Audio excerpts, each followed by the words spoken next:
Saudara-saudari yang terkasih, di mana saja berada, selamat berjumpa kembali dengan Renungan Harian MSC Provinsi Indonesia. Hari ini tanggal 10 Februari 2025, tahun jubilium, peringatan Santa Scholastica, dan kebetulan juga hari ulang tahun saya. Mungkin MSC sengaja membuat kalau yang ulang tahun memberikan renungan pada harinya.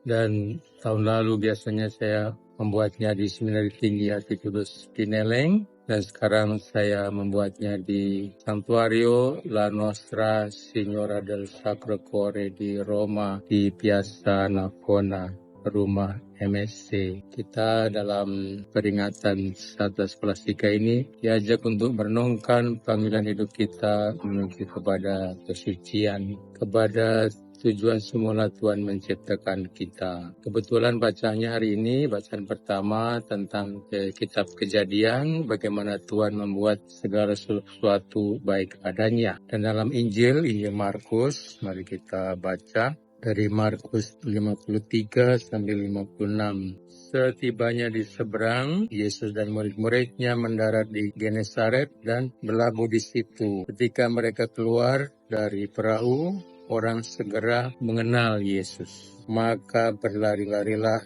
mereka ke seluruh daerah itu dan mulai mengusung orang-orang sakit di atas tilam kepada Yesus.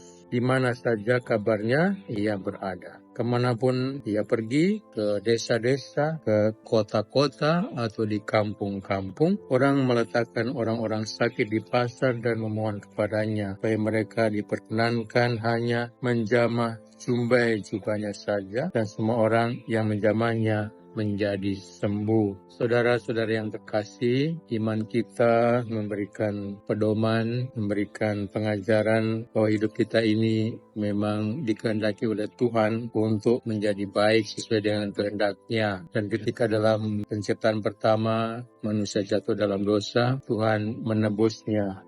Dan dalam Injil ini ditampilkan oleh Markus, Tuhan Yesus sebagai penebus, sebagai penyelamat, sebagai Dia yang dicari oleh manusia, sebagai Dia yang bisa diandalkan untuk menyelamatkan kita semua. Di kota Roma ini, iman begitu terasa, bukan hanya diwartakan atau diberikan kesaksian lewat kehidupan, melainkan juga didukung oleh suasana gereja-gereja yang indah, oleh patung-patung, gambar-gambar yang dibuat untuk mengungkapkan iman itu. Gereja ini adalah gereja dari orang-orang Spanyol katanya.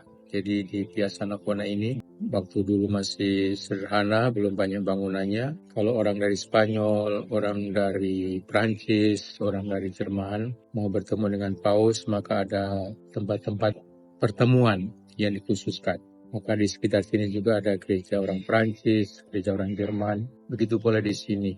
Dalam sejarahnya di gereja ini juga pernah singgah, ada data yang saya baca tanggal 29 Maret tahun 1523, itu masa Prapaskah, Minggu Palma kalau tidak salah. Ignatius dari Loyola pernah singgah di sini masih sebagai awam. Dan kemudian tahun 1537 datang lagi ke gereja ini sebagai Yesuit. Ya, pada awalnya mungkin juga sudah mengutus Franciscus Xaverius waktu itu, dan Ignatius mau menghadap Paus untuk minta izin pergi ke Yerusalem. Begitu pula dekat sini ada gereja Santo Agustinus, di mana ada makam Santa Scholastica, ibu dari Santo Agustinus yang sangat dikenal di Indonesia. Tidak jauh pula dari sini ada gereja Santo Andreas Rasul yang sangat indah. Bahkan di depan gereja ini ada gereja sangat indah dari Santa Agnes. Ya. Laki di San Agnese adalah Santa Agnes martir awal abad kedua, akhir abad kedua tahun 304 kalau tidak salah, menjadi martir yang sangat dihormati di Roma ketika masih dalam zaman penganiayaan, sehingga dibuat gerejanya sangat indah. Begitu saudara-saudari, iman diungkapkan dan diberikan kesaksian supaya diwariskan dari generasi ke generasi. Dan kita semua diingatkan pada hari ini, pada Pesta Santa Scholastica, panggilan kepada kesucian, panggilan kepada kehidupan yang dikehendaki oleh Allah ketika kita diciptakan. yaitu supaya baik adanya sesuai dengan kehendak Allah. Dan lebih-lebih lagi dalam iman kita dalam perjanjian baru, kesucian berarti mengikuti Tuhan Yesus dengan setia, mengikuti Dia sebagai murid-muridnya yang setia, karena memang semua orang membutuhkan Dia, semua orang mencari Dia.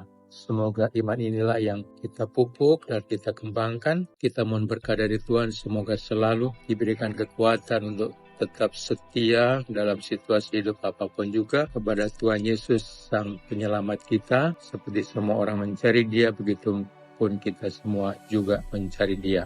Tuhan memberkati kita semua. Amin.